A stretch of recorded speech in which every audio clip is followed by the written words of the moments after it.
দেখো আমার মতন করে কে কে লাউ শুক্তো করো। তেল দিয়েছি অল্প করে, তাতে রাঁধুনি আর সর্ষে ফোড়ন দিয়ে দিয়েছি।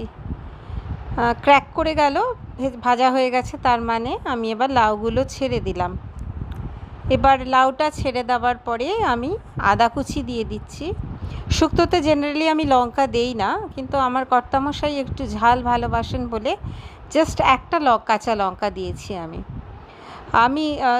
ঝালটার জন্য আদা আর গোলমরিচ দিয়ে থাকি, তো আমি একটু গোলমরিচের গুঁড়ো দিয়ে দিলাম এর মধ্যে, দিয়ে আমি এটাকে রান্না করছি।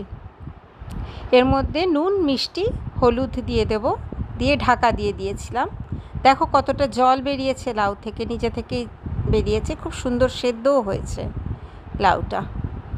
এবার আমি কি করব দেখো, এবার আমি একটু আগে থেকে ভেজে রেখেছিলাম অল্প করে ডালের বড়ি, আমি সেই ডালের বড়িটা দিয়ে দেবো এবার এর মধ্যে।